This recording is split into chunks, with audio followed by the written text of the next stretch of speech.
Hey everyone, welcome to my channel, Baking and Buttercream. Today we're taking a classic treat, pumpkin bread, and we're making it into a jack-o'-lantern cake. So let's take a break and bake.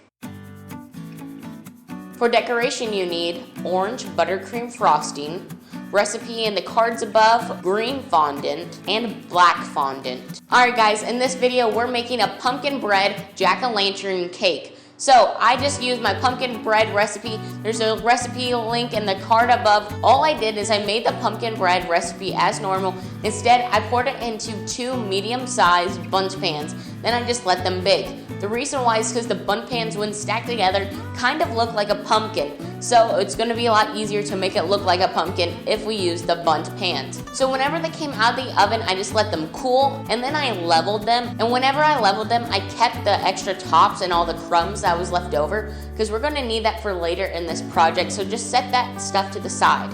Then what we're gonna do, we're gonna go ahead and start filling and decorating our pumpkin and the cake.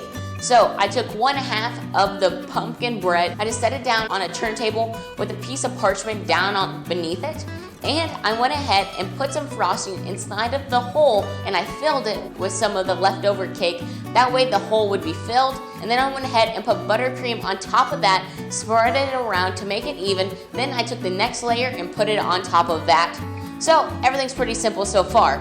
So after that, on the next layer, I did the same thing where I put buttercream inside of the hole, then filled it with cake, and then from there, I just went ahead and piped frosting around the whole thing. So then I took a disposable plastic container lid, and I cut it to make this tool that we could use to smooth out the cake.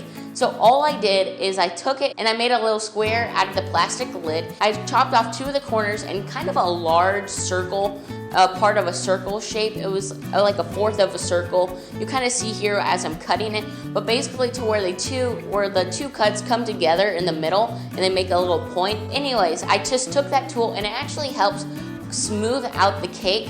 And so now, after you get your cake pretty smooth and it's just gonna look about like a ball, then I took some more frosting and I piped lines around the whole cake. So basically, I made the cake into 8 different sections, and then I doubled up those lines so where there's 2 lines of buttercream right next to each other, and I put that in the freezer to chill so that the frosting would get very hard, and that way it would be pretty moldable with my hands. So then after it chilled in the freezer for about an hour, I took it out, and just using my finger, I just went ahead and just kind of smoothed out all the frosting, and on the little lines, I went ahead and just took my finger and kind of gently pushed some of it into the gaps.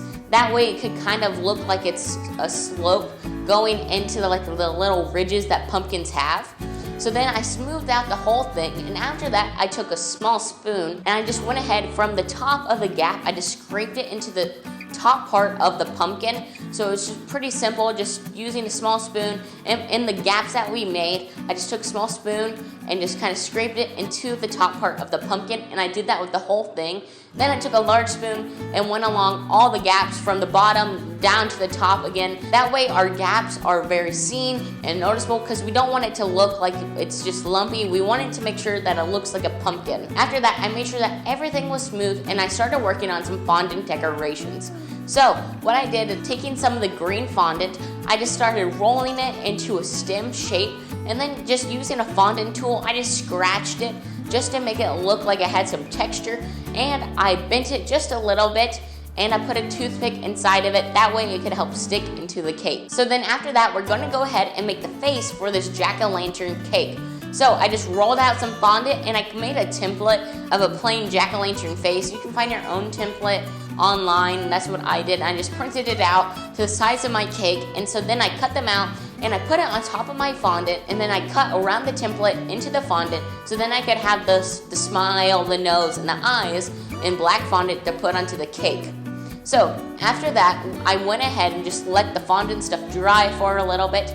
And then whenever those were all done drying for about an hour or so, went ahead and put them onto the cake to decorate it. So you're just gonna put the stem right in the center of the top of the cake, just where a normal stem would go, and then go ahead and put it on your smile, your nose, and the eyes onto your pumpkin with the black fondant.